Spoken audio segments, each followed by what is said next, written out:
اہتمام کرنا، جلوس کرنا یقیناً قابل مسرت ہے اور قابل برکت ہے، لیکن آپ یہ جان لیں کہ اگر آپ جلوس کا اہتمام کرتے ہیں، میلاد کا اہتمام کرتے ہیں، جلسے اور محافلیں سجاتے ہیں، لیکن مصطفیٰ کریم نے جو پیغام دیا ہے اس پیغام کو پسے پش ڈالتے ہیں، تو آپ کو یہ جلسہ فائدہ نہیں پہنچا سکتا، یہ جلوس فائدہ نہیں پہنچا سکتا، اس لیے کہ آپ دعویٰ تو کرتے ہیں کہ ہم غلام رسول ہیں۔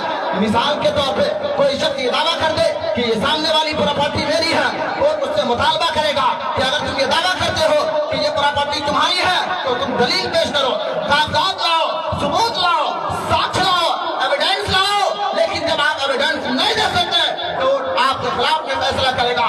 بلا تشبیہ اگر آپ غلام مصطفیٰ ہونے کا دعویٰ کرتے ہیں، جلوس نکال کر اپنے آپ کو غلام محمد ہونے کا دم بھرتے ہیں، تو آپ کے اپنے عمل سے بھی یہ ظاہر کرنا ہوگا کہ ہم غلام مصطفیٰ ہیں، ہم غلام رسول ہیں۔ مصطفیٰ نے جو پیغام دیا ہے ہم ہر حال میں اس پیغام پہ عمل کریں گے، چاہے ہماری گردن ہی کیوں نہ کٹ جائے۔ اب ذرا اور ذہن کو قریب کیجئے تو میں چند پیغام آپ کے سامنے رکھ کر اپنی بات کو ختم کروں۔ مصطفیٰ کریم صلی اللہ علیہ وسلم کا بہت ہی اہم پیغام ہے۔ کیا پیغام ہے؟ حضرت آمنہ خود فرماتی ہے کہ جب مصطفیٰ کریم صلی اللہ علیہ وسلم کی ولادت باسعادت ہوئی، مصطفیٰ کریم صلی اللہ علیہ وسلم سجدے میں گر گئے اور کیا کہا؟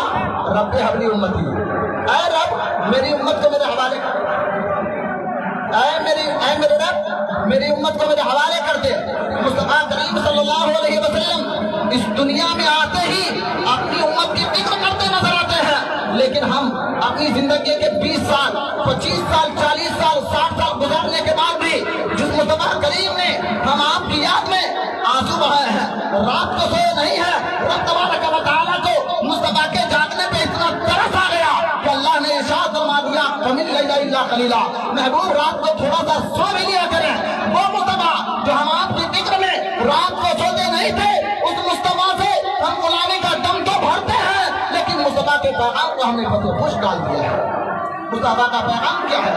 مصطفیٰ کریم صلی اللہ علیہ وسلم نے ارشاد فرمایا الصلاۃ عماد الدین، من اقامہا اقام الدین ومن ہدمہا ہدم الدین۔ اسلام کے بارے میں مصطفیٰ کریم ارشاد فرماتے ہیں کہ نماز دین کا ستون ہے، جس نے نماز کو قائم کیا اس نے دین کو قائم کیا، اور جس نے نماز کو ترک کر دیا اس نے دین کو ڈھا دیا۔ اب ہم آپ جلوس میں شرکت کیے ہیں، میلاد کا اہتمام کیے ہیں، میں ہاتھ نہیں دباؤں گا، لیکن آپ اپنے دل پہ ہاتھ رکھ کے ضرور فیصلہ کیجئے گا کہ آپ میں سے کتنے لوگ ہیں جو فجر کی نماز پڑھے ہیں اور ظہر کی نماز پڑھنے کا بھی ارادہ رکھتے ہیں۔ میں سمجھتا ہوں بہت کم ایسے لوگ ہوں گے جو فجر کی نماز پڑھے بھی ہوں گے، ظہر کی نماز پڑھنے کا ارادہ بھی رکھتے ہوں گے۔